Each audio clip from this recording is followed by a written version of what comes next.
abreast of all those changes. At the same time, this artificial intelligence phenomena will have the dark side also. There would be cyber security problems, there would be privacy problems, and your bedroom would be no more a private place, and there would be socially unequal problems, inaccessible to all the people at the same level. These are the issues, challenges we are going to have with this great artificial intelligence. These challenges, all these things can be addressed only through one thing, that is with the ethics and value system. That is the only one thing that addresses this ethics and value system. The entire world is learned from India. This is how Chief Guest is very much fond of it, of our literature, culture, everything. So I really admire him for his,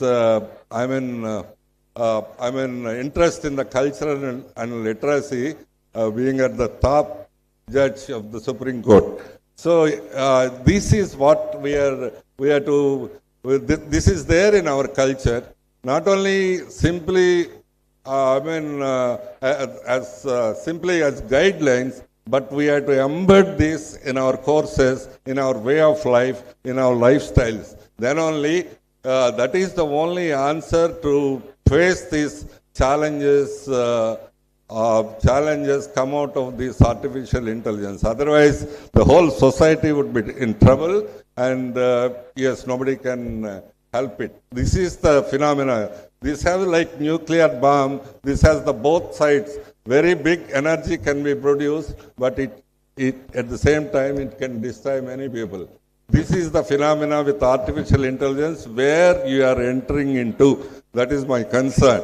You are entering into that era and that field. Whatever whether you are doing mechanical or electrical, whatever it may be, you can't escape from that. That you have to use that artificial intelligence. Even in courts, everywhere you have to use the artificial intelligence, but you can't escape from that. But you should be abreast of the changes and challenges. And at the same time, I request you, not only becoming the technical leaders, some of you should become the social and political leaders also, to create a new system for this country. Yes, to become the social or political leaders, you should connect it to the common man, connect it to the society, understand the society, and as teams, if not individually, as teams you can do that. I'm sure you'll do that. The best example is sitting in front of you. That is my son, Rao Krishna Devarayulu, is making good efforts and putting lots of efforts to develop, contribute something to the society. You can emulate him and you can be better leaders than him. And yes, that is very much required for our society. Not only engineers or technicians, social leaders and political leaders are also, genuine social leaders and political leaders also very much required. And this leadership demands some contribution from your side. That is sustainable. You have to address some of the sustainable goals. Yes, like eradication of poverty, eradication of illiteracy, eradication of ill health. These are some of the areas you can address initially, and then you can enter into the public life and you can be successful. I hope a few of you should become apart from the technical leaders, should become the political and social leaders also in future. And then at the end, remember the Sanskrit sloka, Sarva Bhuteshu Yo Dharma Tam Dharmam Bruhi Bharata. It means, O Bharata, that which is righteous towards all beings, declare that as your duty. So, in closing, I urge you to carry forward the values of this institution. Be lifelong learning, commit to your knowledge and skills for the cause of society. Practice ethics in everything you do. And in everything you undertake, let your actions be guided by the principles of integrity, compassion, and desire to leave the world better than you found. Congratulations, my dear graduates. May your journey ahead be filled with purpose, passion, and relentless pursuit of excellence. So God bless you. I once again thank the chief guest, Sri Narasimha Garu, for his great inspiring presence over here. And he is known as the man of integrity, man of commitment, man of honesty, and man of competency. This is a very rare combination. I really thank him for his great presence over here. And I thank the other people also, Lokesh Rao Garu, and the representative of Sashikar Rao Garu, his son, and deans, HODs, parents, and students once again. Thank you very much. Thank you. I request Honorable Executive Council Member, Member of Parliament, Sri Krishnadeva Railu, to address the convocation. Please, sir.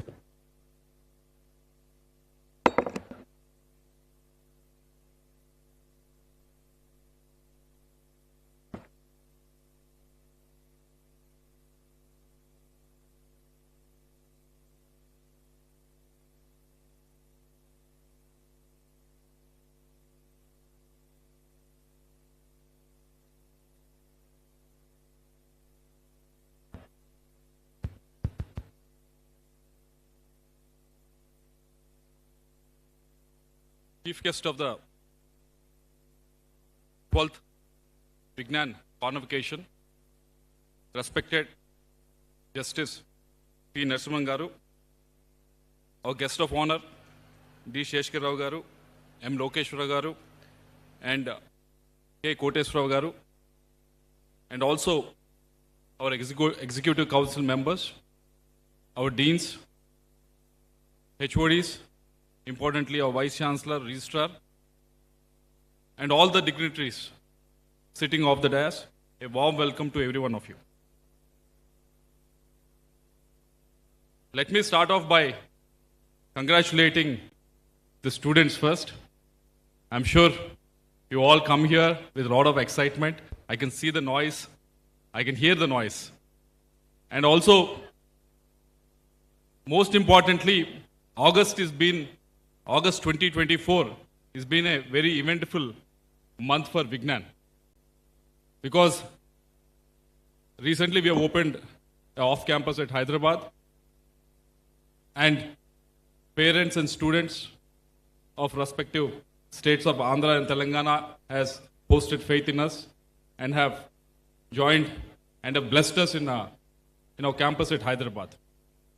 Not only opening off campus, but also, as Chairman was just mentioning, we recently, just today, got a ABET accreditation for 5 courses, which is very rare in engineering courses for a university in India. 8 or 9 universities have ABET accreditation. We being one is a proud moment. And also, August 2024 is an eventful month. The reason being, all of us are sitting here, and all of the students who have passed out with flying colors are coming here to take the degrees. And I once again congratulate all the students, and also I want to congratulate more than the students, the parents. Mainly because you are a special batch. Because 2020, if you go back by 4 years, this is a batch which joined. You are the students who joined in the university at the height of the COVID pandemic. I don't know if you remember it or not, but those were very interesting times when you joined. I don't think anyone before you or anyone after you, we wish wholeheartedly, should not experience situations like that. But you have gone through that situation wherein the classes were happening online, and most of you are attending it online, and you didn't know whether you can, when you will approach the campus, when you will sit in the classroom and everything. But still, you have reposed faith. The parents have reposed faith in Vignan that, yes, even though the COVID and pandemic is happening, we trust Vignan, we trust the systems here, we trust the faculty here. And also, during that time, it's a challenging time even for the faculty also, for them to come to the university and conduct classes. They have come over, they have put in enough effort to be here and conduct the classes for you. So, for this to happen, for all of us to congregate here, for this celebration to happen, not just the effort of it's not happening just because of the effort of students itself, but it's happening because parents have come together, faculty have come together, our deans have come together, our management has come together, everyone has put in enough effort, and the government has come together so that the pandemic, even during the times of pandemic, your studies are not halted. So this is a success of everyone, not just for the students as well. So when you go into the next chapter of your life, yes, you'll get the degrees and you'll move out. But when you go into the new chapter in your life, there'll be a lot of questions that will be posed against you. The first one is, are we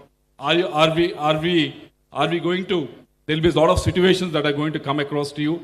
When that situations arrive, maybe there'll be a high-paying job that will be offered to you after 3 months or 4 months of joining a new company, but there is something that you will witness which is not right. So there'll be questions posed to you. You think the challenges and everything is over just after getting a degree, but there'll be different challenges, different questions that will be posed. Say for example, if there is time when you have to take a stand. When you take a stand on the right side, doing the things in a right way, are you going to do that?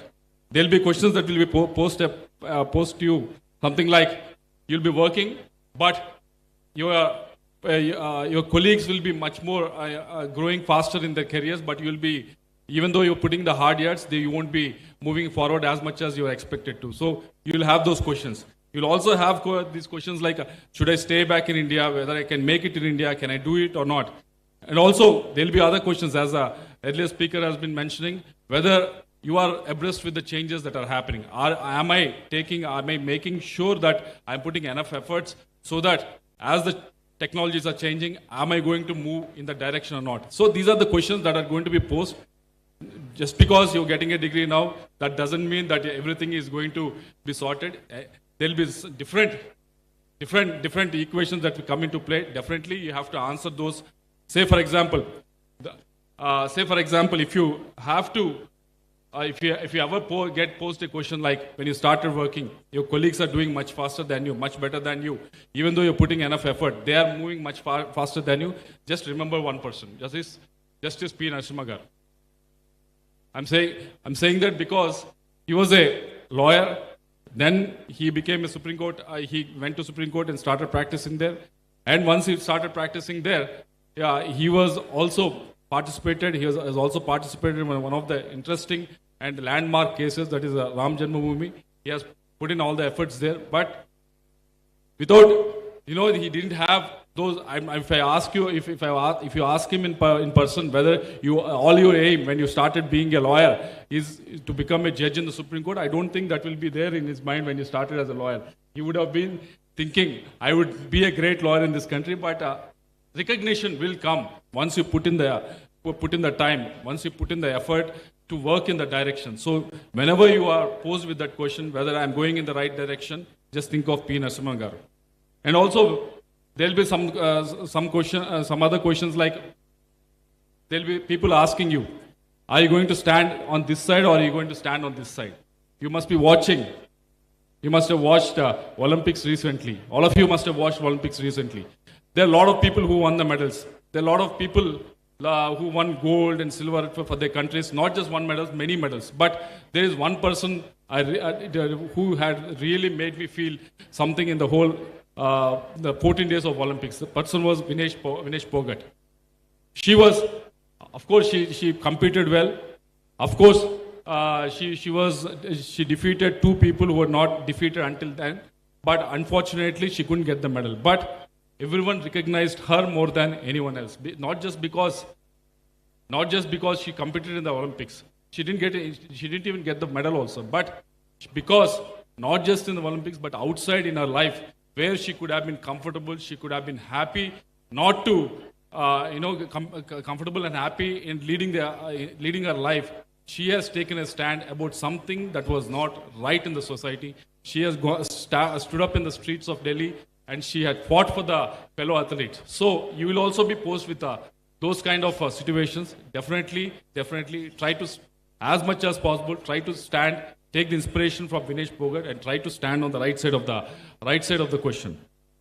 And also, there will be a lot of people, lot of students here who will be thinking, I get the degree, I already got the GMAT score, GRE score, so when am I moving to USA? I'm sure 50% or 60% are moving abroad. Another 40% will be thinking in their head, yes, I'll do the job here, but am I doing the right thing? Staying back in India, doing a job here, building a career here, you'll be thinking in your head, am I doing the right thing? When you have that question in your head, just think of two people that are there, D. Sashkirao Garu and M. Lokeshwara Garu, because these are the two people who, just like you, just like all of us who have come from a smaller towns or villages, they have gone and they've started these SCC industries, and one of them have started Location Industries, who are not just doing a small engineering work, but actually working for defense and also aeronauticals as well. So aviation sector as well. So these are all people, they are all just like you, who have come from a smaller villages. So when you have that question on your confidence, just think of these two guests that are eminent guests who have come here. So these are all the things that have come to you. And also the last one, but not the least one, is you will be again after 3 years or 4 years down the line.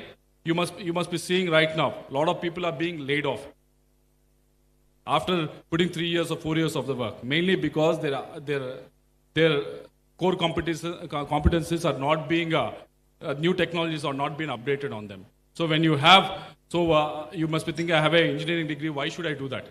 So for that, the answer is, I know he's not here because of sickness, but think of Mr. S. Koteswara Garu, who is a singer. You ask him, if you sit with him and ask him, sir, if you are giving the same tunes as you are giving in 1990s, will you be successful? Obviously, he'll say, I won't be successful if I give the same tunes as 1990s. So even a singer, even a musician, if he is changing with the times, obviously as an engineer, definitely we need to change with the times. So that's the reason why we have invited these eminent people here, just because it is not just conferring a degree for all the students here, but once you go back, once you look at these degrees, once you look at who others have participated in this convocation, at some point of the time, when you need that inspiration, you look back to these people and get inspired. That's the reason why we invited. So with these words, I once again congratulate all the students who have successfully finished their degrees. And I hope that you will do great things in life. And I will leave with a small quotation from Ralph Emerson, who says, do not go where the path may lead. Go instead where there is no path and leave a trail. So I hope most of you will lead in a path where there is no trail, so that others can see, okay, this is the direction that these people have gone. This is the paths, the new paths that they've created. The students from Vignan have created, the engineers from Vignan have created. I hope you will do that in the next 5 years to 10 years down the line. Once again, congratulations to all the students, and most importantly, congratulations to all the parents. Thank you very much.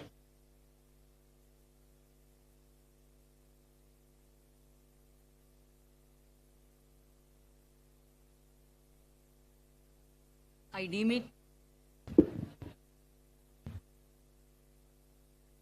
it a proud privilege to introduce to you the Honorable Chief Guest of today's convocation, the 12th convocation of Vignan's Foundation for Science, Technology and Research, Justice Shri Padmikantam Shri Narsimha. Born on 3rd May 1963 to Srimati Satyavati and late Justice Shri P. Kodandaramaya in Hyderabad, Shri Narsimha Garu graduated with triple majors in economics, political science and public administration from Nizam College, Hyderabad, and subsequently went on to pursue law at the Campus Law Center, Delhi University in 1988. In the same year, he enrolled as an advocate and practiced before the High Court, civil courts and tribunals in Hyderabad, before shifting his counsel practice to Supreme Court. He appeared in a large number of cases, including that of constitution benches before the Supreme Court. During this time, he was appointed as the Commission Counsel for the Justice Chinnappa Reddy Commission. He was a member of the Supreme Court Legal Aid Committee, designated as a senior advocate by the full court of the Supreme Court of India in the year 2008. He appeared in many public law cases involving constitutional, administrative, and environmental issues. He specialized in laws relating to telecom, competition, electricity, and other regulatory jurisdictions. He was the amicus curiae for the Forest Bench and other cases concerning judicial appointments, fast-track courts, and tribal laws. Appointed as the Additional Solicitor General of India in 2014, during his tenure, Sri Narasimha Garu assisted the court as a law officer in several landmark cases, including the NJAC case before the Constitution Bench. He was part of the Indian Supreme Court delegation to the Canadian Supreme Court, where he presented a paper on extradition and the environment. He had the rare opportunity of leading the Indian team and represented India before the International Tribunal for the Law of the Sea in Hamburg, Germany. He also represented India before the Permanent Court of Arbitration, Hague, in investment treaty arbitration.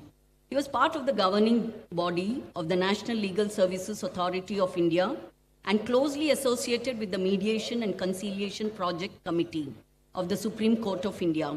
As a law officer, he was instrumental in constituting and being part of the high-powered committee suggesting sweeping changes to the Arbitration Act and proposing a mechanism for institutional arbitration.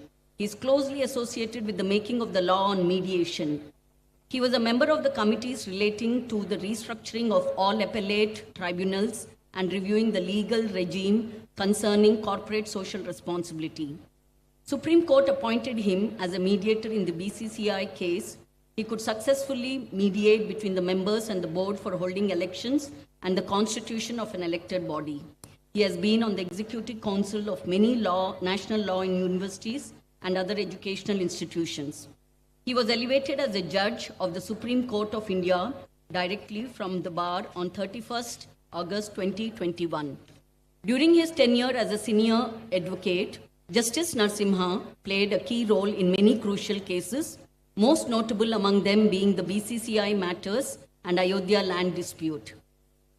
Other notable decisions by Honorable Justice Sri Narasimha Garu are Supreme Court verdict on same-sex marriage, Supreme Court verdict stripping MPs, MLAs of immunity for casting votes after taking bribes, and many more such cases. It is indeed an honor for us to have Justice Sri TV Guntur, Sri Narasimha, for being with us, and we are honored to have his presence. Thank you very much, sir.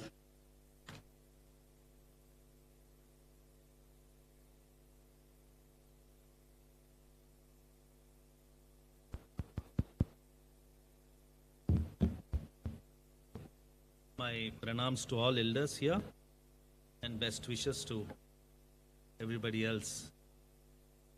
Lau Rattaya Garu, the chairman of and chancellor of Vignan. Thank you, sir, for your kind words. I can't proceed further before really appreciating the great institution that he has built. Vignan University, established not very long ago, imparting so much of education, is extraordinary. I think people like him having this kind of a vision, particularly in the field of education. Vidya avidyaku kevala krupa విధిపూర్వకముగా ప్రజలితము చేయగా అది సకల ధరిత్రీదానంబు కంటే అధికతరమవును.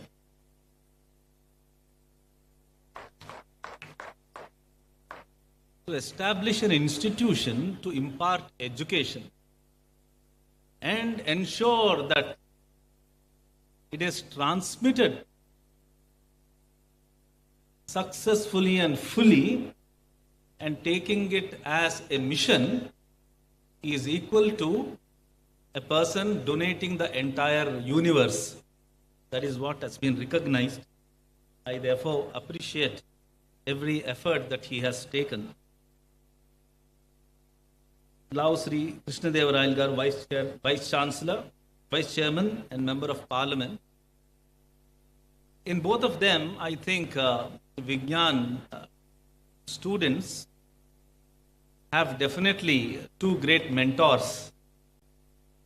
I'm saying mentor for the simple reason that they have not congratulated you after you got the degrees today, but they are, both of them, I've very keenly followed them, telling you as parents and elder brother what difficulties you may face despite getting a successful degree.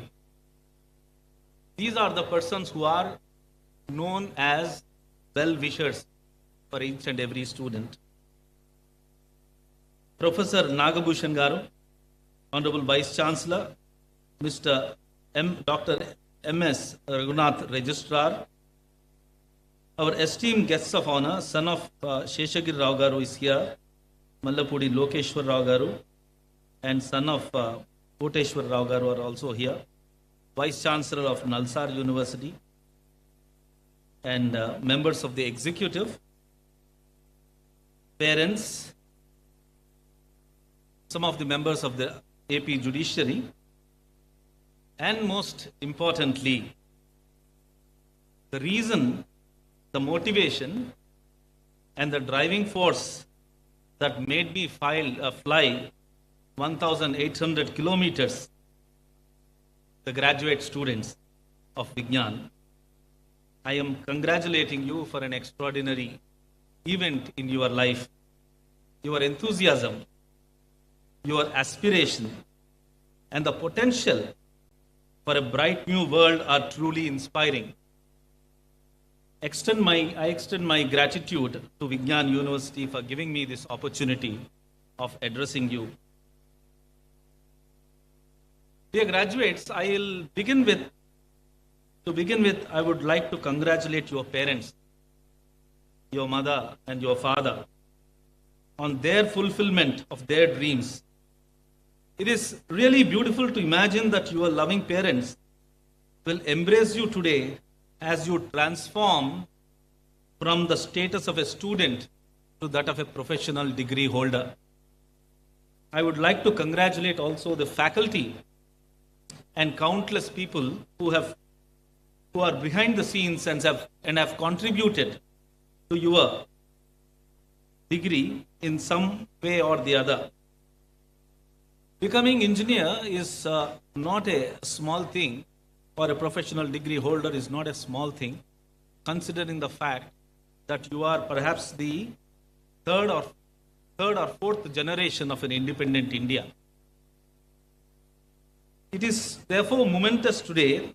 About 1,500 students are graduating from Vignan University. The university, within 3 decades of excellence, has contributed to human resource of our country in fields of technology, innovation, and management. Institutions such as Vignan are transforming Indian society by fostering scientific approach and professionalism in the country. Thus, your university made not only the nation but the world a better place, and today I see the bright future of India in your shimmering eyes as you draw a curtain over an important phase of your life while leaving the institution. A part of Vignan will always stay with you. Its values and principles will guide and motivate you. I will tell you one secret. It will start with the simple life that you had led as a student in Vignan. You have successfully navigated the rigors of academic life, mastered the subjects you studied, developed critical thinking, problem solving, and intellectual curiosity. It means you have grown not just in knowledge, but also in character. You have learned to question the status quo to seek out the truth and justice, and to understand the complexities of the world around you. As you leave behind the structured environment of academia, you step into a world that demands different skills, where success is not measured just by the grades of examinations, but by your ability, mark these words, to navigate complex social structures, competing claims for positions and recognition. This is where your life skills and inherent qualities such as credibility, trust, teamwork, helpfulness, and a deep understanding of human needs and vulnerabilities come to your aid. But before these accomplishments, graduation signifies a profound responsibility. With the knowledge and skills you have acquired comes the power to influence and shape the future. This is your moment to step forward and take the lessons you have learned and to apply them in the real world. You all spent 4 years or 3 years in Vignan University. All of you would have made a lot of friends during your tenure as a student. Friendship is one of the most profound human relationships that you have harnessed in this institution. It is in friendship that you find support, understanding, and a sense of belonging. True friendship, friends are ones who stand by us in our darkest moments and celebrate our successes, and who challenge us to become better versions of ourselves. Is this all about friendship? I think no. There is something more about friendship. In friendship, what you have actually learned is to share and also to collaborate. The ability to interconnect with another student who you would like or who you would want to cope with. There is a secret in this simple relationship that you might, as always, take a friend for granted. Friends are to be taken for granted. But what has happened in the process by which you have acquired a friend? The foundation. As you take a professional career, you will realize the importance of interconnecting, which you have done with each of your friends. The need to collaborate effectively with others to compete for any project that is to come. The projects that you undertake, the goals that you set, the impact you wish to make will depend on your ability to deal with interpersonal relationships. You will realize immediately that every major task is based on your capability to coordinate with your colleagues, either by when you join a university to teach, or a company where you have to work, or a profession by which you undertake start your own startup.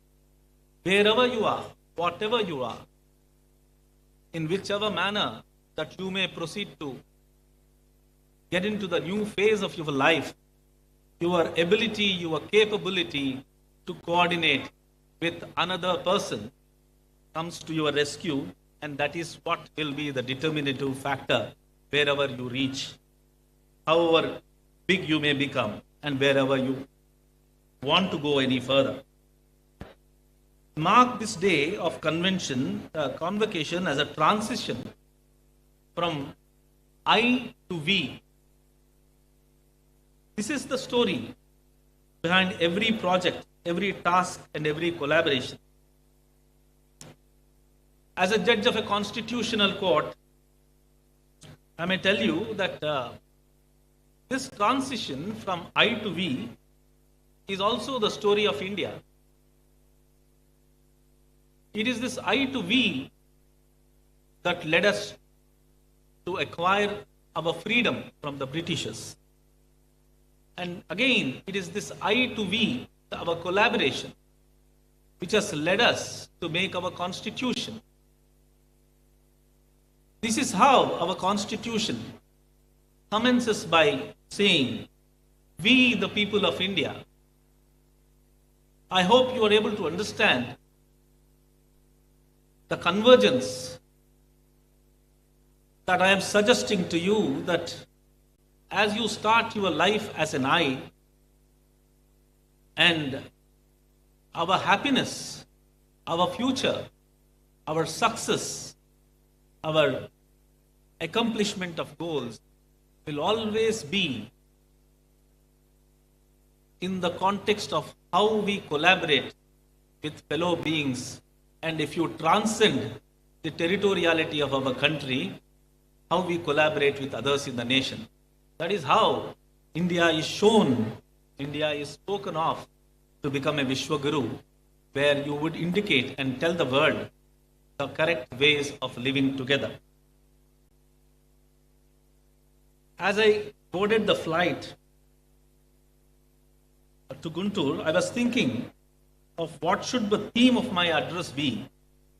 What wisdom can a judge of a constitutional court share with you engineers, technocrats, and entrepreneurs at the forefront of the ongoing technology? It is often said that technology develops at a speed which the law cannot keep pace with. This may be true in the heat of the moment, but if you take a step back, our history is a testament of the fact that law and technological developments are interrelated. They interact with one another. Technology is steadily transforming the practice of law and advancing the realization of constitutional goal. I will share with you two challenges that you may have to face, which you will face, and I'm die-hard positivist. I'm sure you will come out with flying colors. The first relate to transformative changes that are going to come into all our lives through artificial intelligence. Your Chancellor spoke about that in very much detail, and whatever I have thought about it, I will not read from my written text, but I will skip substantial part of it which relates to how compelling it is, how it has already entered our lives and it is going to virtually take over everything. Stephen Hawking said, the rise of powerful artificial intelligence will either be best or the worst things ever to happen to humanity. We do not yet know which, that is, whether it is the best or the worst. Artificial intelligence could lead to the golden age of humanity or create scenarios that threaten human existence. AI has rapidly evolved from futuristic concept to a present case reality, reshaping nearly every aspect of our life. Its transformation challenges character lies in its ability to redefine industries, optimize processes, and solve problems with a level of precision and effectivity that is unimaginable. AI's impact is pervasive. Till now, technology took over what we could replicate, what we could do anyway, but we needed to do with ease.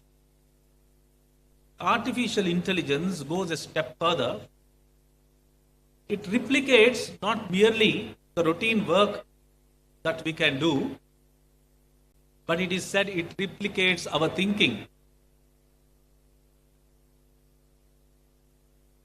If you have to invest your mind to take a decision, the rest of it you will anyway do, the procedural part of it, the routine part of it. But if thinking is something which you can delegate, you are a power of attorney to artificial intelligence, then what would remain? We had recently a large conference, international conference on AI, And world leaders on artificial intelligence have, of course, praised the advantages of artificial intelligence, but have left us with one warning.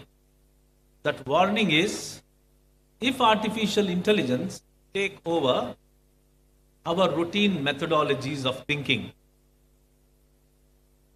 in the sense of taking a decision. A routine decision can always be taken by an artificial intelligence.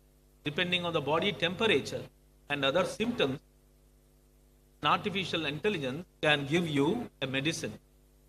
In a routine motor accidents case, artificial intelligence can tell us what kind of a compensation can be given to the injured. The difficulty arises when we routinely relegate the power of decision making to artificial intelligence. Then the time comes when our capabilities to think will always be done by artificial intelligence. The warning, which I think all of you graduating students are aware of it, and you will protect the future generations, and you will take strides ahead of artificial intelligence and ensure that you tell the artificial intelligence rather than artificial intelligence telling you. That is the most important aspect. That is the biggest challenge that you will take and proceed further in the new world. Yet another aspect which I want to share with you is what the previous generations have done to this world.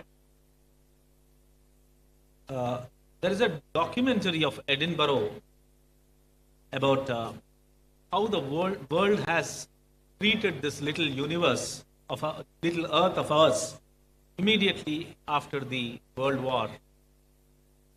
Within this short period, the amount of damage that has been done to the environment is phenomenal. Today, we are all of us are faced with a great critical danger of climate change. You must be ready to take the yet another challenge, that is the challenge of climate change.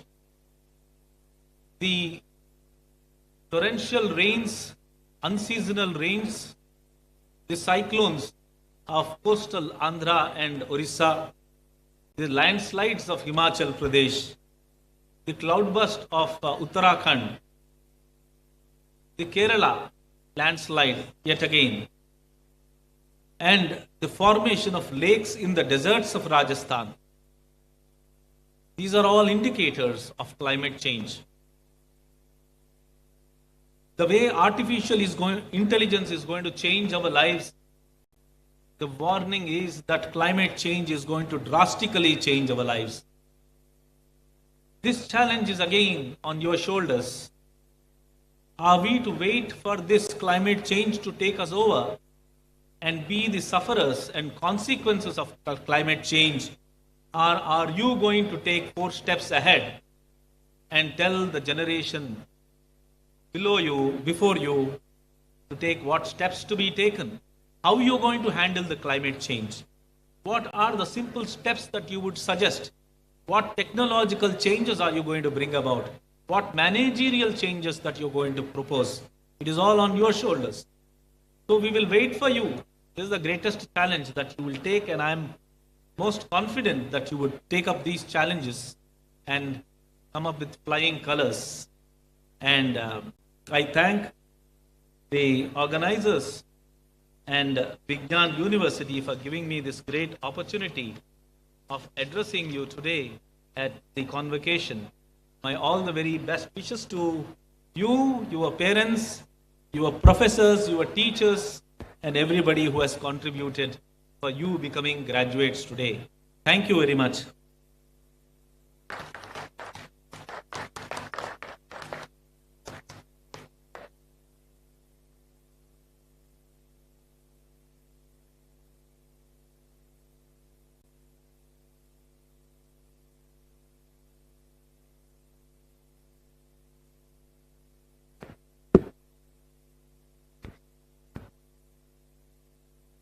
Let the candidates for the honorary degrees be presented.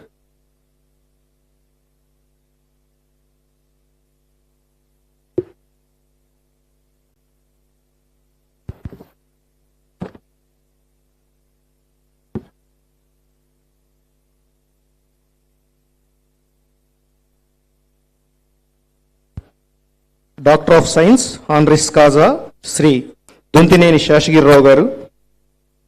This award of Honoris Causa is being conferred on Sri D. Shashagirrao in recognition of his distinguished entrepreneurial and socio-developmental accomplishments spanning almost 7 decades of his service to the industry. Sri Shashagirrao is a visionary, first-generation entrepreneur, a pioneering industrialist who, given the sparse ecosystem for industry in Krishna district of 1950s, made a foray in a new direction and soon became a trendsetter for many others in the field. He has made a lasting contribution through rare initiatives undertaken in the nascent sector of manufacturing. His company started with the production of agriculture pump sets, electric motors, diesel engines, tubular structures, and later ventured into the manufacturing of road construction machinery. Conferred with the title Vijay Ratna by a reputed international organization, Sri Shashagirrao in the 1990s extended his operations into the emerging fields of process equipment for chemical, petrochemical, as well as oil and gas sectors. He developed sophisticated technologies and built high-quality facilities to manufacture pressure vessels, chemical reactors, heat exchange machinery, reaction columns, chemical filters, bulk storage tanks in accordance with the ASME codes to supply to large organizations in both domestic and overseas markets. Sri Shashagirrao over the years has created advanced facilities by installing world-class CNC machinery, metal forming machines, radiographic quality welding of materials such as titanium alloys, stainless steel, aluminum alloys, etc. SEC Industries, under its dynamic chairman Sri D. Shashagirrao, has seen a phenomenal growth with fully equipped world-class facilities and garnered prestigious national and international clients like BHEL, Hindustan Cables, Natco Pharma, ITC, Central and State PWD R&B departments and Indian Navy. His company is today exclusively engaged in defense, aerospace, naval space research sectors and supporting the nation's armed forces in numerous ways, including submarine technology and the MRO of military aircraft. His immense contributions in the field of industry and defense in particular is truly remarkable and laudable. This award, Honoris Causa of Science, is, we feel, a fitting recognition for his outstanding contribution to the nation, its overall security, as well as its well-being. Thank you, sir.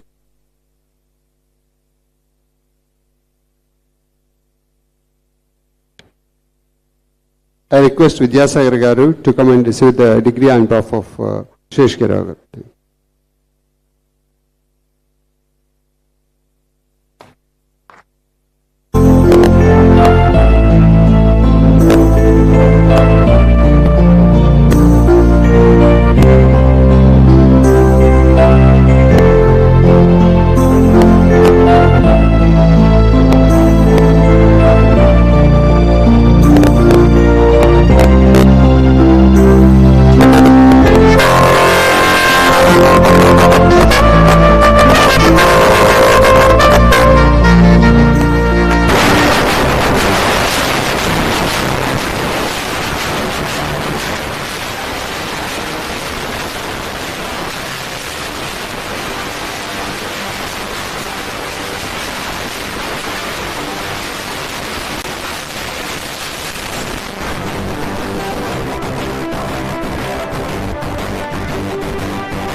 It is my proud privilege to present the profile of Sri Mullapudi Lokeshwarao Garu, who is being conferred with Doctor of Science Honoris Causa.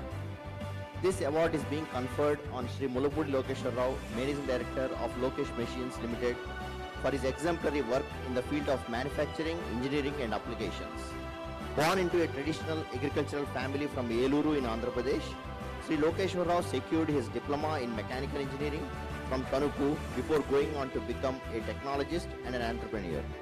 Starting his career in 1965 with KCP Limited, Sri Lokeshwar Rao subsequently joined Hindustan Machine Tools Limited, Hyderabad, that is HMT, in 1966. While working with HMT over the next 1 decade, Mr. Rao obtained a methodical understanding and insight of the machine tool industry and general manufacturing. The insight into the machine tool industry, supplemented with an entrepreneurial streak, prompted Mr. Rao to start Lokesh Machines Limited. His initial startup was a small-scale unit in the Technocrats Industrial Estate, Balanagar in Hyderabad. From this headquarters, Lokesh Machines Limited expanded and grew in its operations. The company started executing small job orders to BHEL, HMT and some private clients. Thereafter, Lokesh Machine Limited was incorporated in 1983 for manufacturing machines. Today, the company has 5 plants spread across Hyderabad and a 6th one at Pune. With the sheer hard work coupled with excellent managerial abilities, Sri Lokeshwar Rao built a strong team and created world-class infrastructure and facilities for machine tools manufacturing. The company now stands among the top 5 CNC manufacturers in India and continues to grow with a good domestic and exports performance. Lokesh Machine Tools Limited today boasts of market clients in the automotive industry, auto component suppliers and other general engineering industries. After successfully establishing the machine tools industry, the company has added the automotive components division, supplying critical engine components to clients like Mahindra and Mahindra for their automotive and tractor divisions. With its subsequent diversification into the defense segment, Lokesh Machines Limited has made some major breakthroughs in the sector, especially in the small arms area, launching India's first indigenous submachine gun to be manufactured in the private sector. Backed by more than 50 years of experience in the machine tool industry, Sri Lokeshwar Rao is a leader in the field. He has been at the helm of Indian Machine Tools Manufacturing Association as a president from 2009 to 2011. He continues to be an active member of IMMTA, and his views are constantly sought after by the association as well as other associations such as CIA, etc., in the areas of capital goods and heavy engineering. The award of this honoris causa of science is a fitting recognition for the extraordinary contribution that Sri Lokeshwar Rao has made as a machine tool specialist in diverse engineering applications, whose entrepreneurial drive in providing cutting-edge tools has contributed to India's growth in a significant way. Thank you.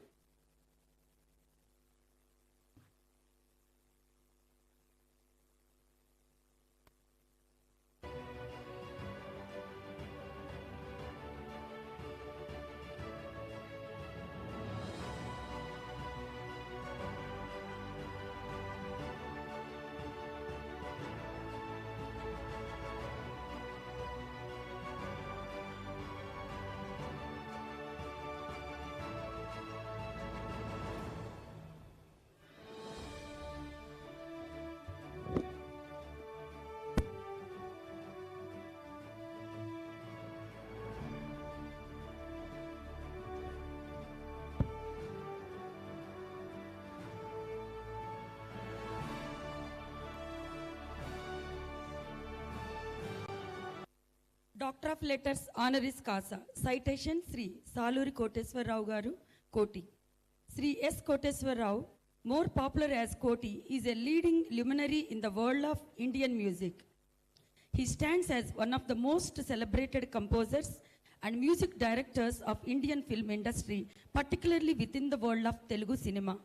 With a career spanning several decades, Koti has left an indelible mark on the cultural landscape of Indian through vast body of work characterized by an extraordinary ability to blend the rich traditions of Indian classical music with the contemporary styles. Sri Saluri Koteswar Rao comes from a lineage steeped in musical tradition, his father being the legendary composer Saluri Rajeshwar Rao. Right from early childhood, Mr. Koti exhibited an innate talent for music, and thanks to his father, he has enjoyed an immersive exposure to the world of music. Guided by his father, Mr. Koti developed a profound understanding of musical theory and composition, a foundation which served as a bedrock for building an illustrious career later. Mr. Koti's journey in the film industry began as an assistant to various music directors, where he honed his skills and learned nuance of composing for films. His big break came when he began to partner with his brother. The duo Raj Koti made a formidable winning combination, and together they dominated the Telugu cinema music of late 1980s and 1990s. Their collaboration resulted in numerous chart-topping hits, and they came to be known for their innovative use of orchestration and melody, which resonated deeply with their audiences. Later, Mr. Koti embarked on a successful solo career where he continued to push the boundaries of film music. His work has become to be recognized for his creativity, technical excellence, and emotional depth. Over his career, Mr. Koti has composed music for more than 450 films across Indian languages, which has earned him numerous awards and accolades. He has collaborated with some of the best filmmakers, lyricists, and singers in the industry, and his music has been central to the success of many films. Beyond his contributions to film music, Mr. Koti is deeply committed to nurturing the next generation musicians. His dedication to his craft and his willingness to share his experts with others has made him a revered figure among his peers and beloved mentor to many. This honoris causa of letters is a fitting recognition to the extraordinary talent of Sri Saluri Koteswar Rao Koti, a versatile artist who has earned wide public acclaim not only for the enriching our cultural heritage, but more than importantly for inspiring future generations of musicians and music lovers alike. Thank you.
By virtue of the authority vested in me as Chancellor of Vignan Foundation for Science, Technology and Research, deemed to be University, I confer upon you the honorary degree of this university, and in token thereof, you have been presented with the diploma, and I authorize you to wear the robes ordained as the insignia of your degree.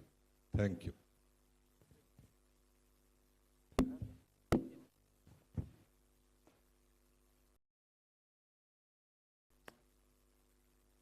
Since Dr. D. Rao and Dr. Saluri Koteswar are in absentia, I request Dr. M. Lokesh Rao to give his reflections, sir. Sir, please.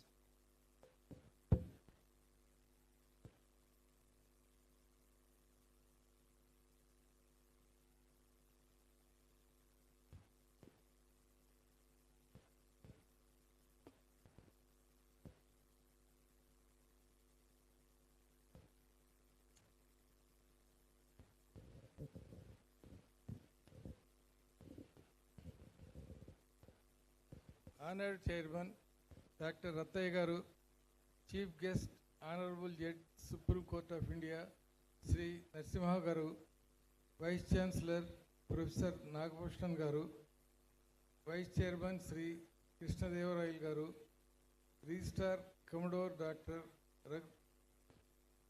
Raghunathan Garu, distinguished dignitaries on the dais and off the dais, faculty of the Vignan Foundation, and dear graduates and students. When Dr. Ramesh Naidu and Mr. Prasad Panda met me at Hyderabad to inform me that Vignan Foundation chose me to confer the honorary doctorate at the 12th Vignan Convocation, I was incredulous, nervous, and elated at the same time. When he showed me the list of luminaries who preceded me in these previous years, I was even more nervous. It contains the names of eminent personalities in the field of arts, science, literature, public service, and various other glorious accomplishments. I am not sure that I am worthy of standing alongside some of those great men and women. Vignan Foundation has been very generous in thinking so. I accept the honor with humility and thank Vignan Foundation for this honor. My profound gratitude to my colleagues of Lokesh and my family for their everlasting support. Hearty congratulations to Sri Seshagir Rao Garu and Sri Koteswara Rao Garu. I am sure they will continue to inspire the generations to come. Academically, I have not been fortunate to cross the portals of a college or university. I am the son of a modest farmer. My formal education stopped with a diploma awarded by a polytechnic in Tanuku. But I have been and continue to be an eternal student in the larger university of life. I started my career as a shop floor supervisor in HMT, the public sector machine tool giant. After a couple of years, I turned into an entrepreneur and started my own business in a small shed. I have been fortunate to grow to a stage where I could compete with my ex-employer HMT. I could also provide employment to a number of senior executives of HMT. A formal student has teachers, mentors, and guides. All along my working life, I also acquired guides and mentors who got me to this level. A large number of persons, starting from a workman in the factory to the top executive, a junior clerk in a government office to a mighty bureaucrat in the secretariat, a village political worker to a minister or state or central government, acted as my informal teachers and professors. They imparted important lessons in life and contributed to my growth and achievements. The beauty of the whole thing is that they are not aware that they acted to my teachers and professors. I am grateful to all of them. My fellow students, I have been asked to convey a message for you on your graduation. You are now getting out of your comfort zone and security of the campus and embarking on the adventure of the journey of life. I do not intend to talk to you about the 4 Ds. That is diligence, determination, dedication, and discipline. It is true that they are all important, but excessive use of these terms has turned into cliches. So I will not go near them. However, I have just 2 pieces of advice. You have been fortunate to get admitted to a wonderful institution like Vignan. I am sure that you have made the best use of these facilities, faculties, and the foundation that this institution provided you. You are justifiably proud of your achievement on your graduation. At this juncture, my advice number 1 is, please do not forget the family which helped you to get here. Spare a thought for the parents, siblings, or a relative who made this possible. My second advice is, be on constant quest in seeking traits, conducts, and values in life that are worth emulating. If you are observant and watchful, you will find plenty of them.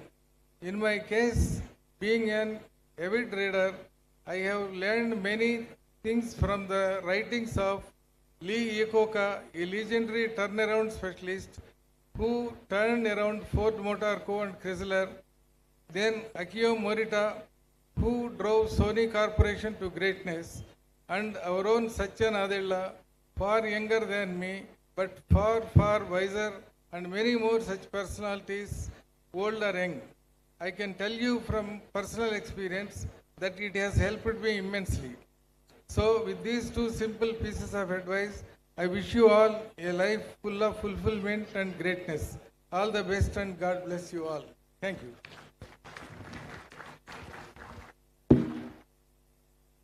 I request all the dignitaries to join with us to felicitate our chief guest as guest of honor.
I request all the dignitaries to felicitate Dr. M. Lokesh Garu, sir.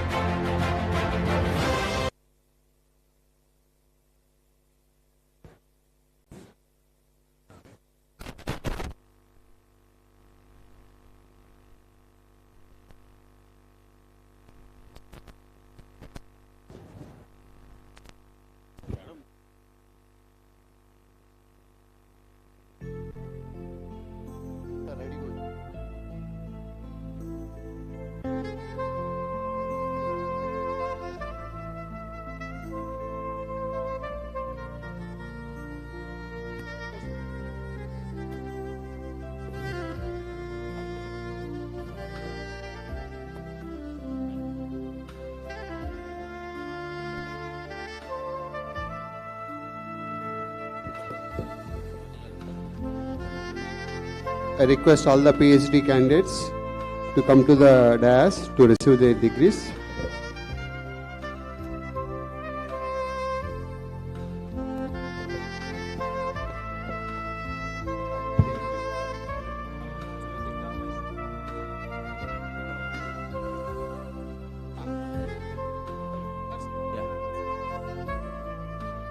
Honorable Chancellor, sir, permit me to present to you PhD candidates. I request all the PhD candidates to bow your head before the honorable members while receiving the PhD degree. Pass, sir. Annam Nagalakshmi. Pass.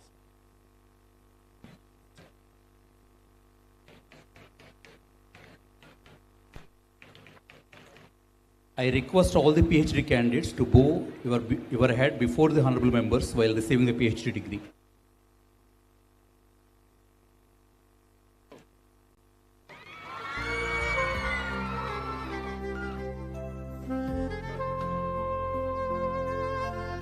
Chillakur Muddu Krishna.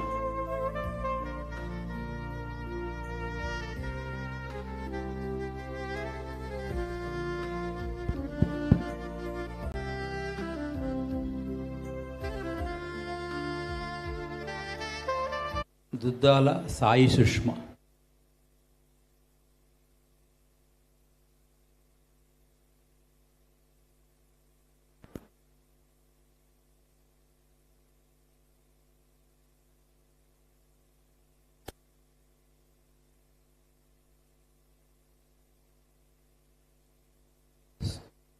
Suresh Bobbadi.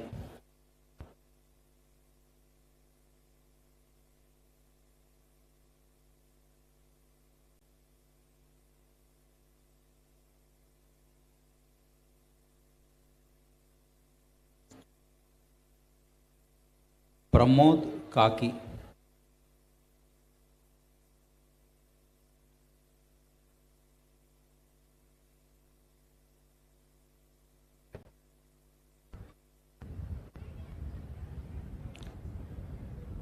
Gopi Krishna Enduri.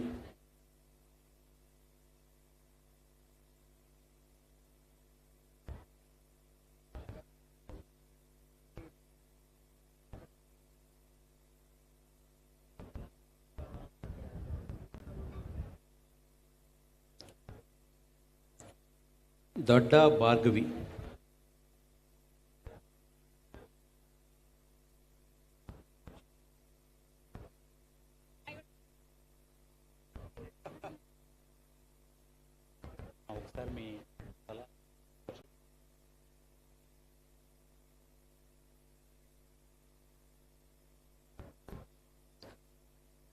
Kamarasu Lalita.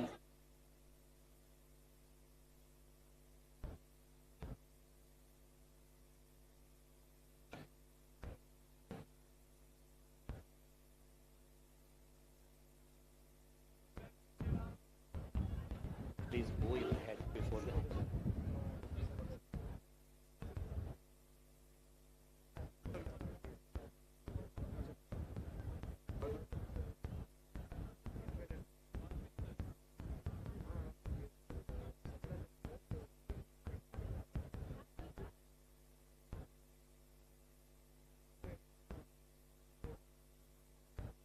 P. Ella Reddy.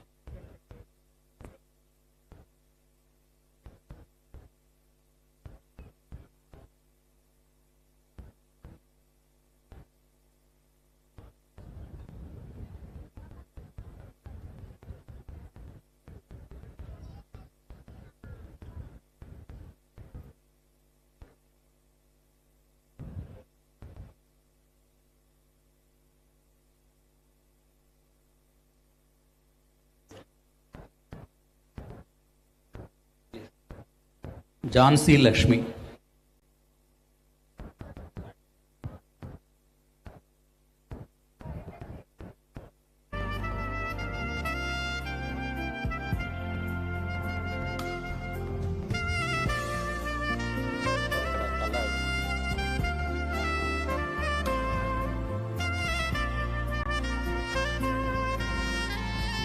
Talmil Roshani Bayaji.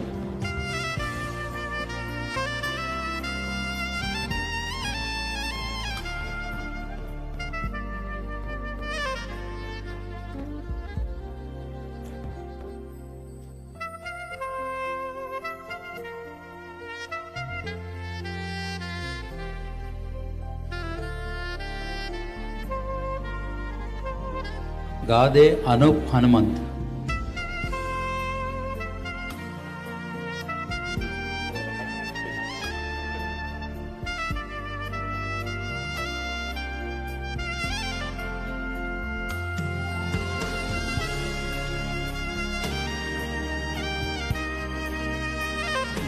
A Vineeta.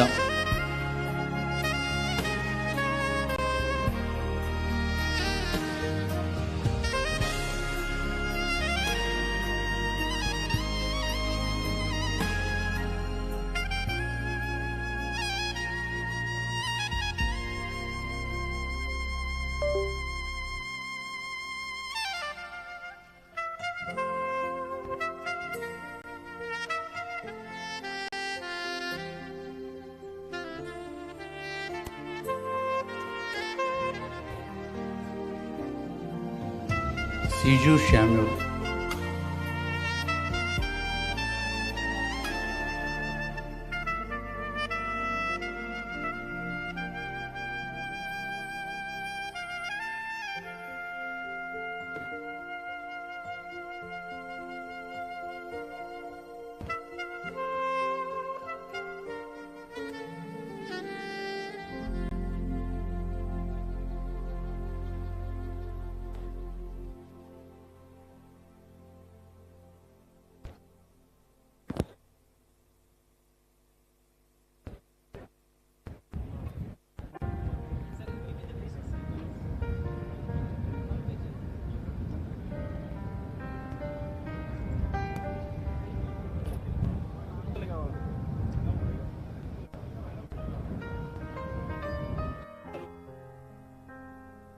కంజార్కర్ Madhura Vijay.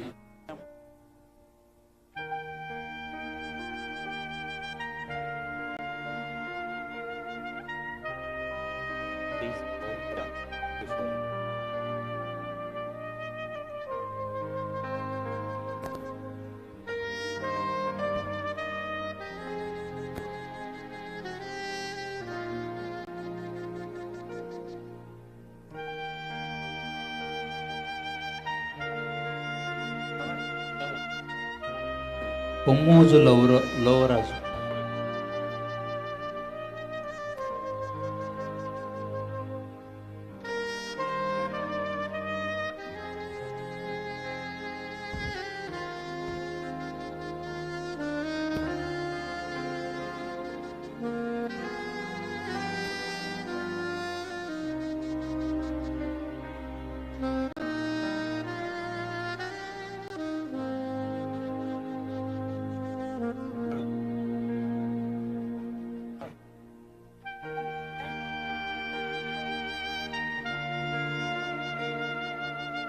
Ambavaram Pratap Reddy.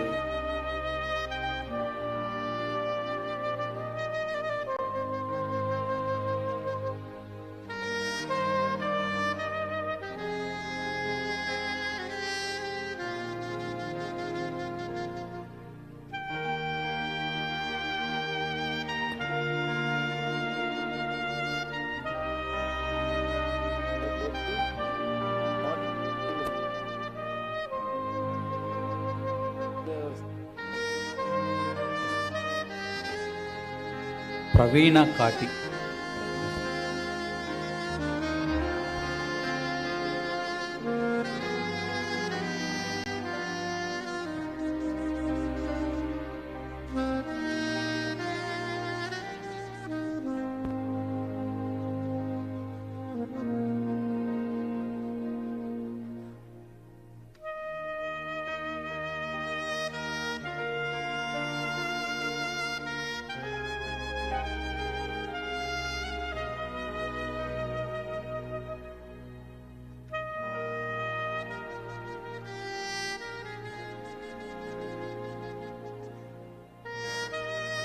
Muthukuri Narendra Kumar.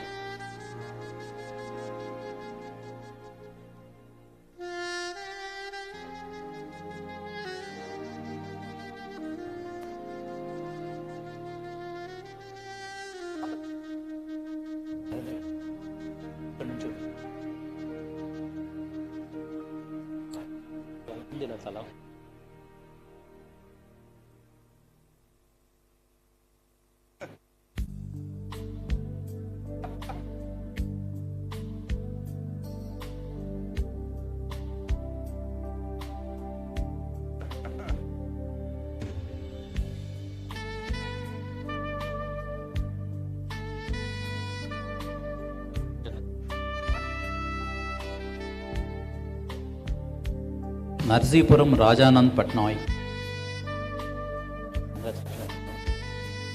Please go ahead before them.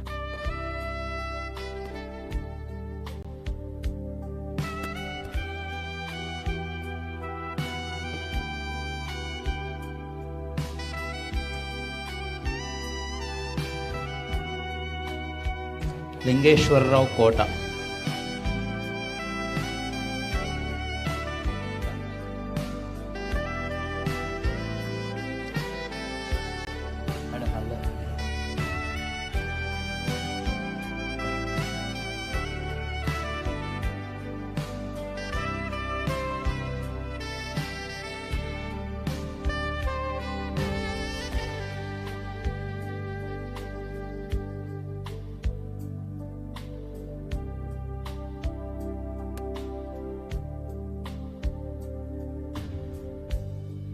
Srirama Sudharani.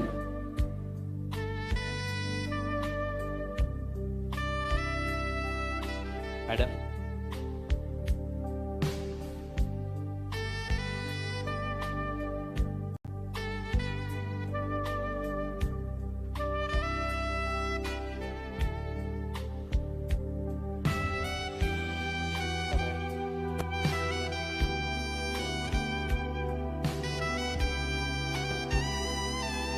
Pothineni Swapna.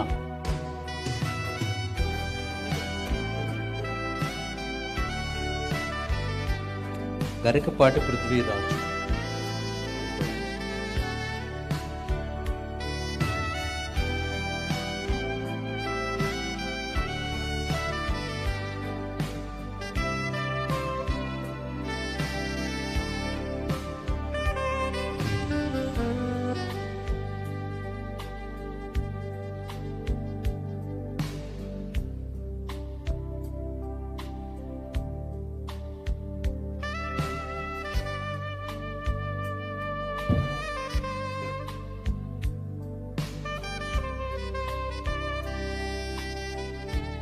నిమిషకవి Sridevi.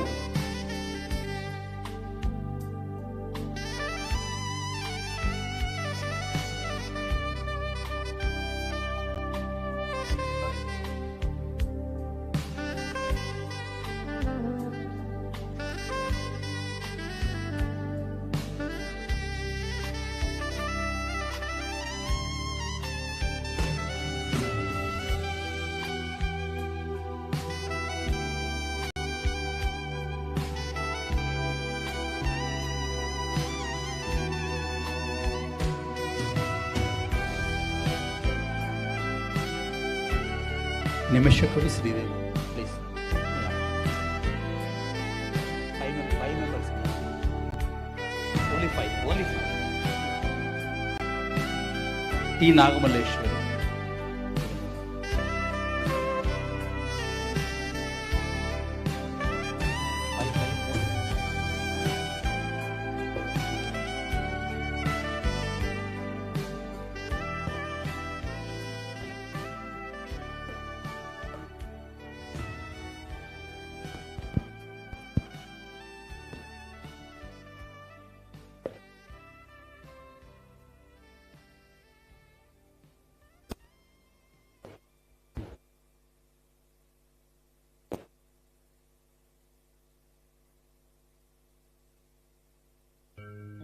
Karumanchi Meeravali.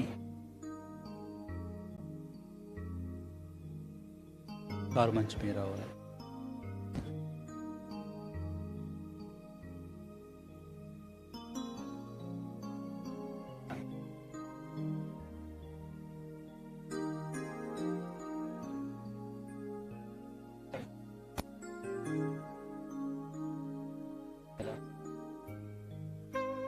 Pamidi Lakshminarayana.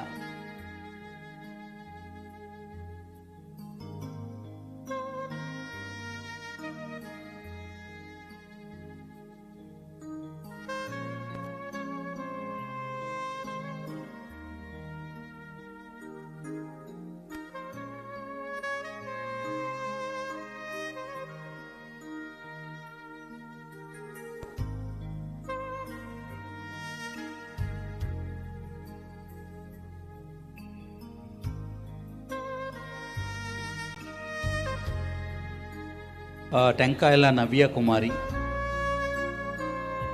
Gayatri Katepalli, U Vimal Babu.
University of Hyderabad.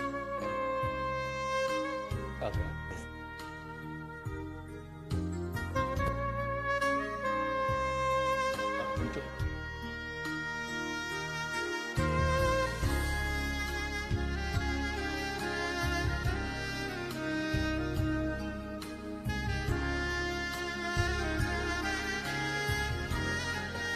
Over.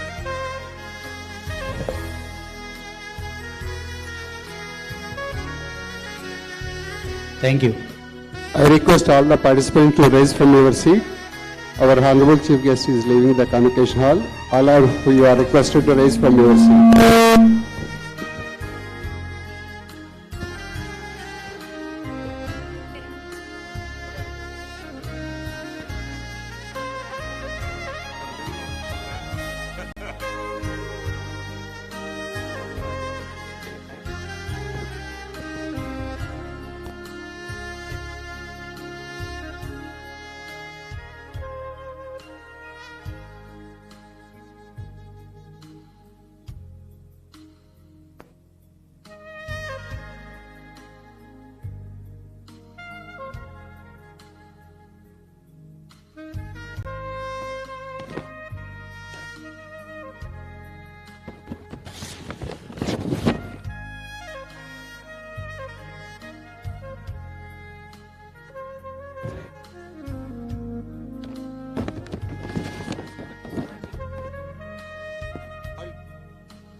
I am going to read the winners of the Chairman's Gold Medal and other endowment awards during this 12th Convocation. The Chairman's Gold Medal goes to Ms. Devi Sindhu from Department of Biotechnology. She has achieved CGPA of 9.66, secured GRE score of 322. She has received offers from Intellipat and Acme Grade with the highest package of 7.25 lakhs per annum, awarded Discipline Star and Motivator Learner certificates from NPTEL, and received Special Jury Certificate for Data Accelerate in 2023, a national level case study contest by Novo Nordisk company, which is a global healthcare company.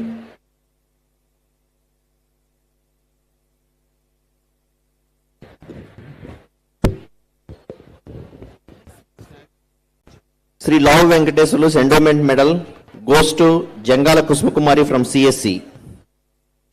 She has achieved CGPA of 9.32, secured GRE score of 323, placed at Intellipat, LTTS, Deloitte and Accenture with highest package of 7.25 lakhs per annum, certified in over 10 NPTEL and Cisco NetCAD courses, ranked third in national level Flipkart Grid 5 challenge.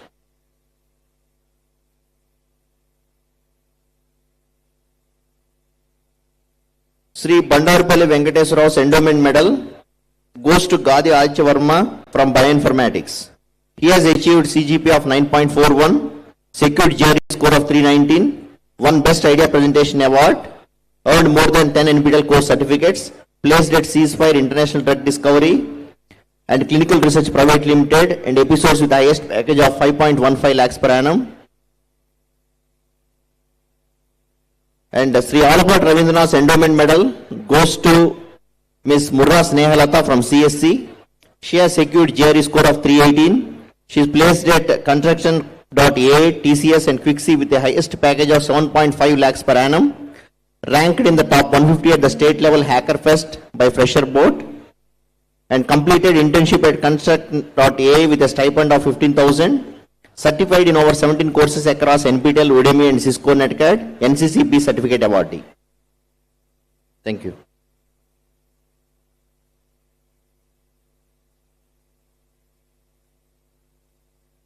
I am very glad to announce gold medal winners for the best outgoing students for this 12th convocation. From the Department of Biotechnology, Ms. Devi Sindhu. From the Department of Chemical Engineering, Mr. Veerapalli Chaitanya.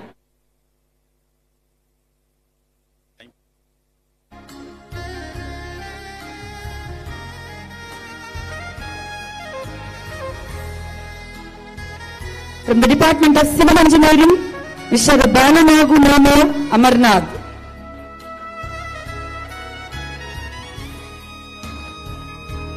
From the Department of Computer Science Engineering, Ms. Janagala Kusuma Kumari.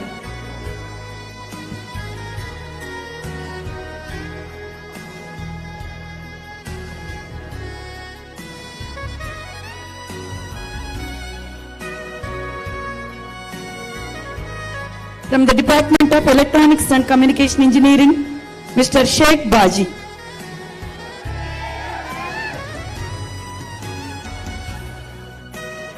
From the Department of Electrical and Electronics Engineering, Mr. Muddu Sairam.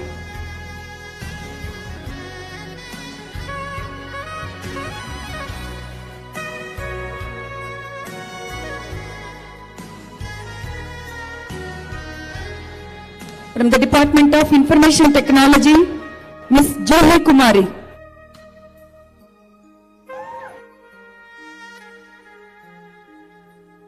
From the Department of Mechanical Engineering, Mr. Prasadan Ravishankar.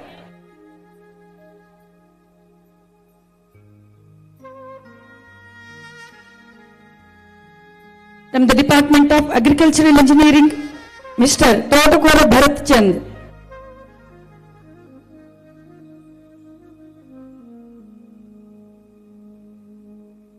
Bioinformatics, Mr. Gadi Aditya Verma.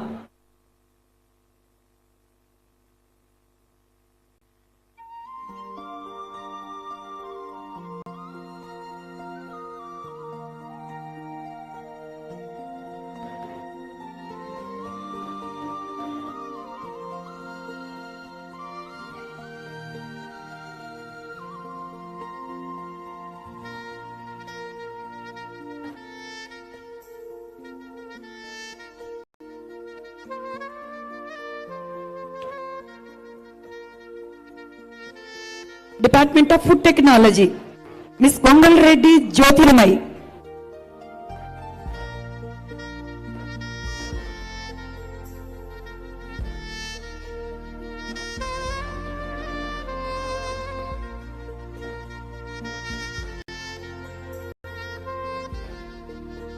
Department of Biomedical Engineering, Ms. Narl Sethi Amla.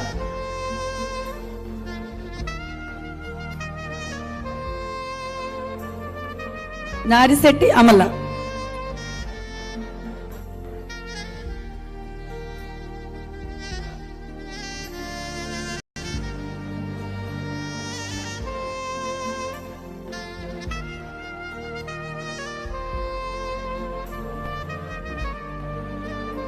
Department of Textile Technology, Mr. Vadiyar Gopi Chand.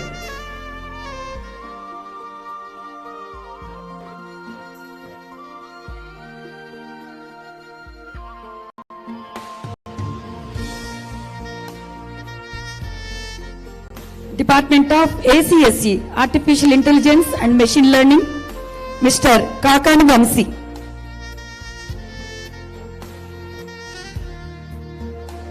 Department of ACSE, Computer Science and Business Systems, Mr. Vahar Hemant Kumar.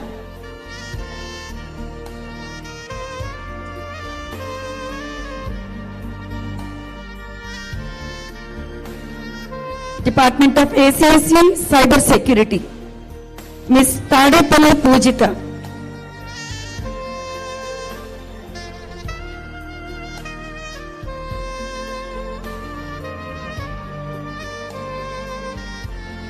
Department of Pharmaceutical Sciences, Mr. Shabaz Ali.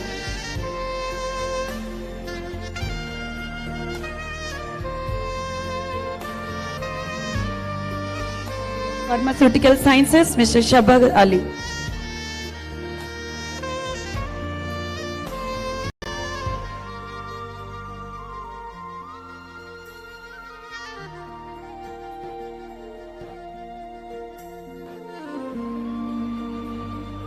BCA, Mr. Kokkirala Sivasai. Kokkirala Sivasai.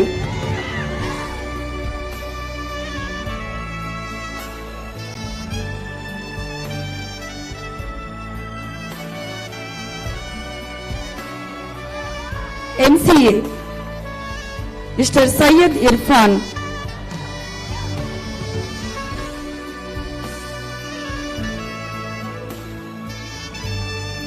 BBA, Ms. Vangala Sai Priya.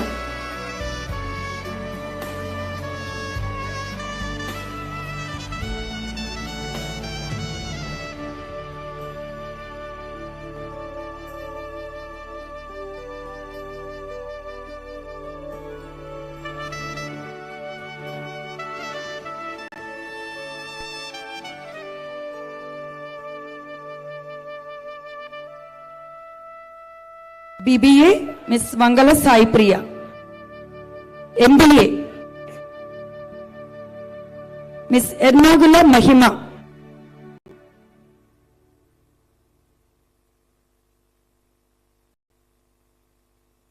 BSc, Mathematics, Statistics, Computer Science, Mr. Sheikh Nuruddin Bhasha.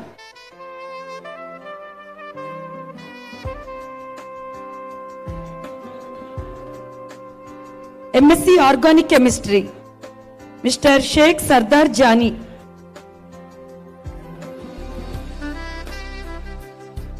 MSc Chemistry, Ms. Komaboina Sravani Priya.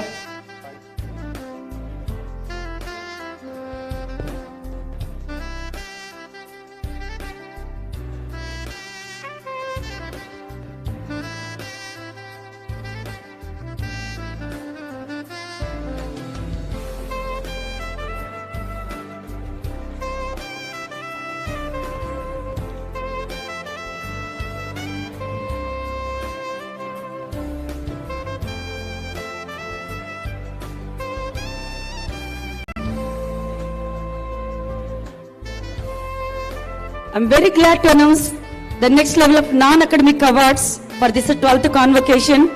Best Leader Award, Mr. Armalla Kushal Chaudhary from the Department of Computer Science Engineering for his services rendered at different stages, namely Deputy Secretary for SAC in second year, Vice President for SAC in third year, and President Student Activities Council in fourth year. And he also a core member for Mahotsav 2023 and student convener for Mahotsav 2024, and he is the lead controls and discipline for Srijanankara 2023. Under his guidance, he has mentored many student coordinators and volunteers for organizing more than 60 plus student activities that supported hundreds of students to participate in extracurricular activities of their interest.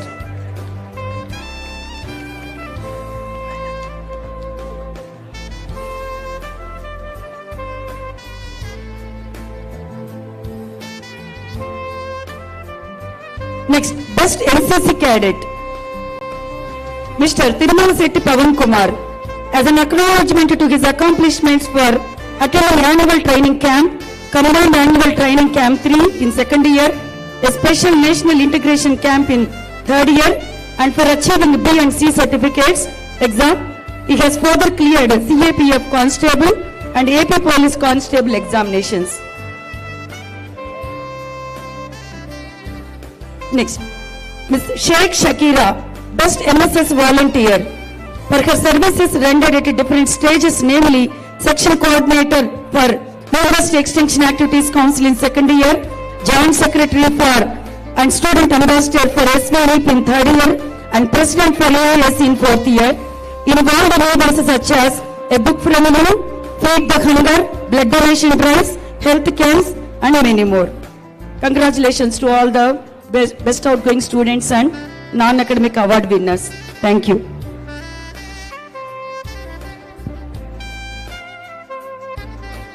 Gold medals for academic toppers, biotechnology, Gaura Pratyusha.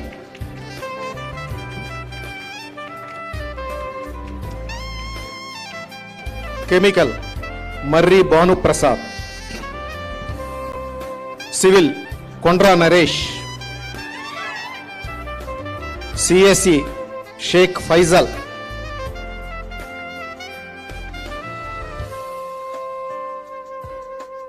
ECE, Vasireddy Yashwant.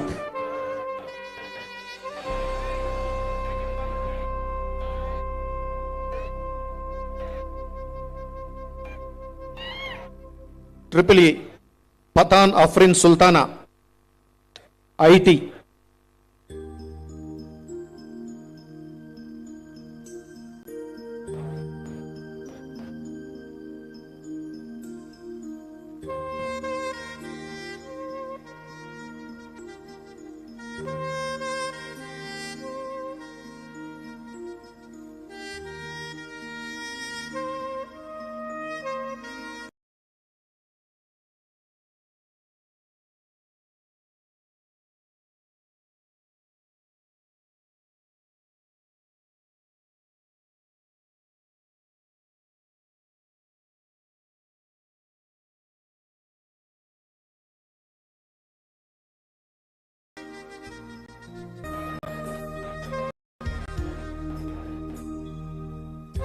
Mechanical, Mokasati Jogendra Varma. Automobile Engineering, D. Nabeen Kumar.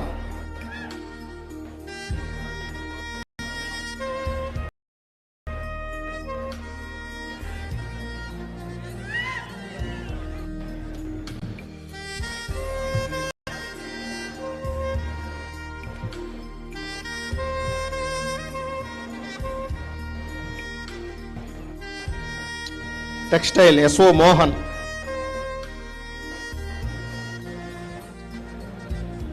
Okay.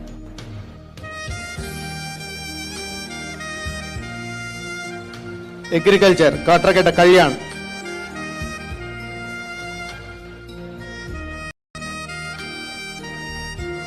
Bioinformatics, Dhani Reddy, Srijana Reddy.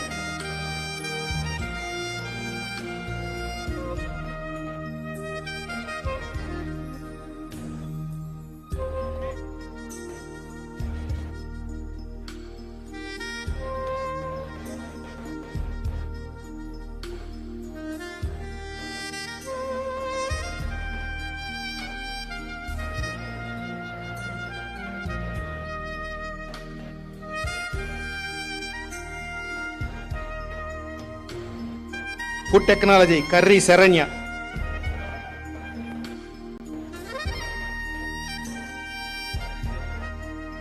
Biomedical, Kachetti Pooja Bose.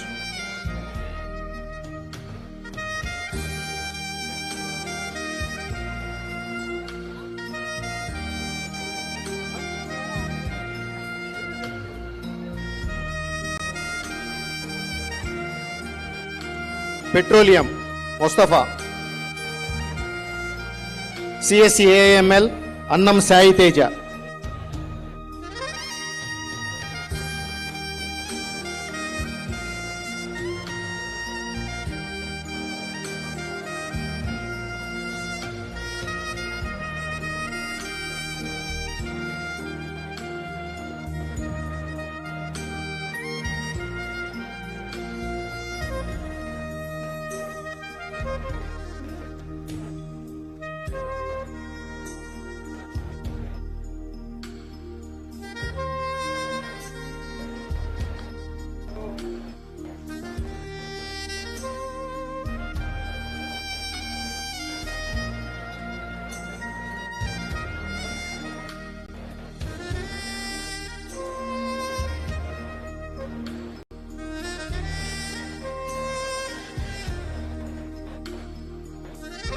CSE Cyber Security, Rishika.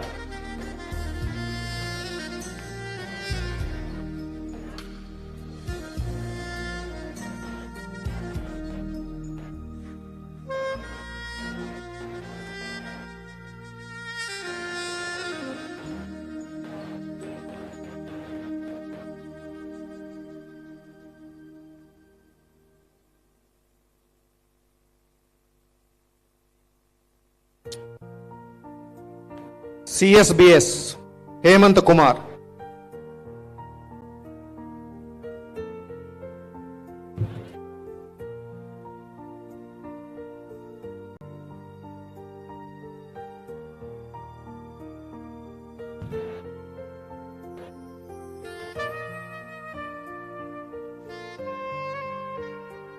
PBA, Priyanka.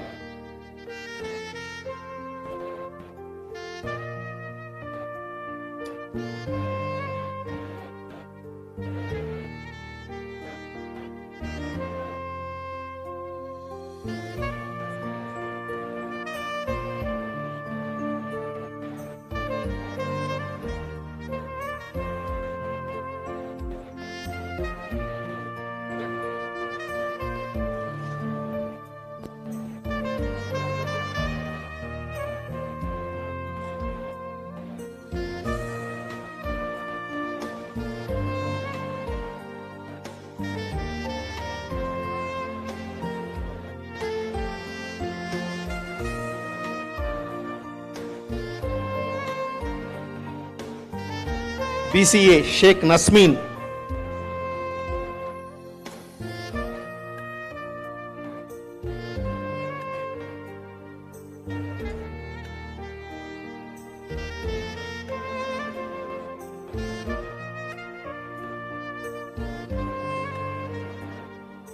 BSc, Chintabattini Bhavana.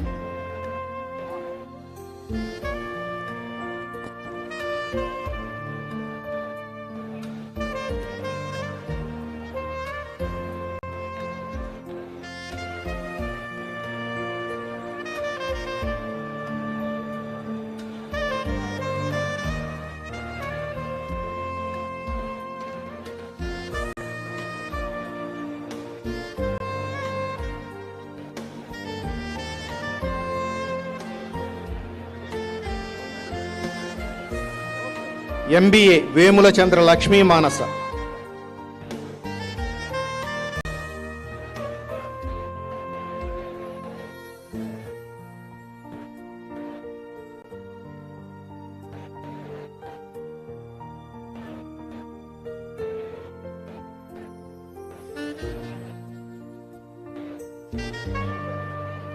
MCA, Durga Parvati.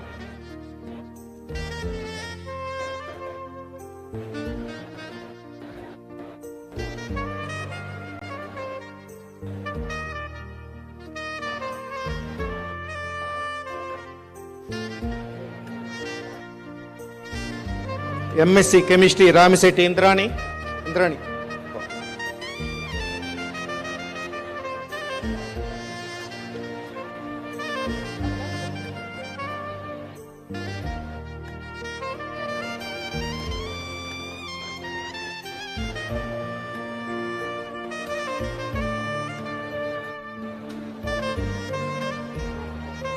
MSc Organic Chemistry, Kuritala Gopi.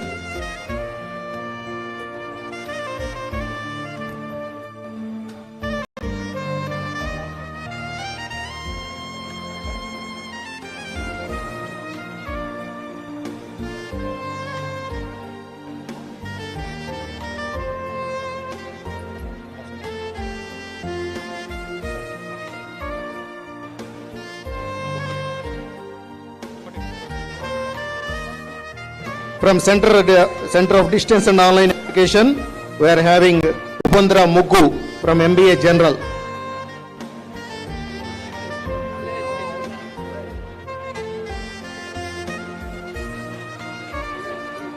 The delegates from the Zimbabwe are requested to come onto the dais, please.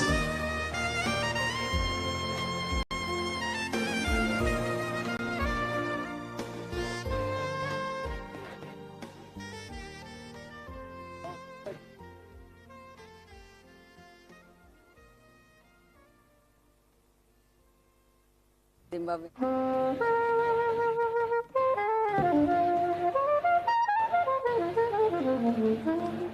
Hi, this is Kenny G, and here's my new video called Silhouette, and I hope you like it.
Come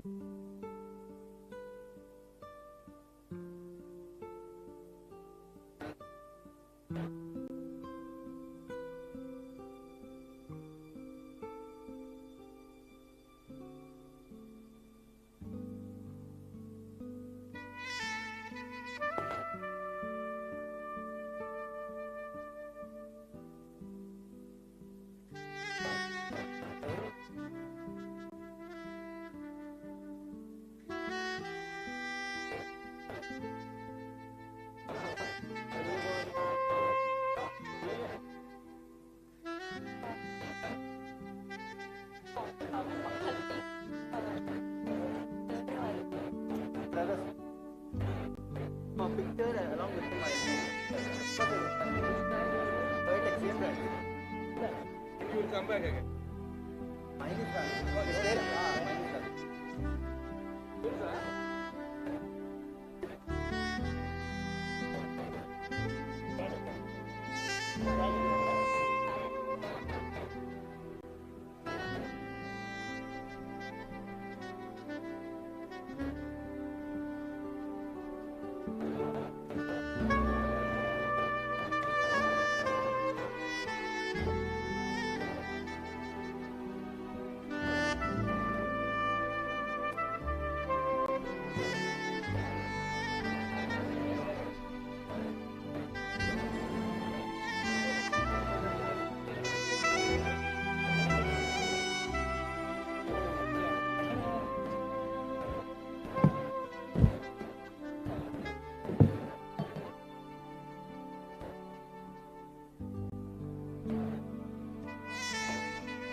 తనే చెప్పు. Check.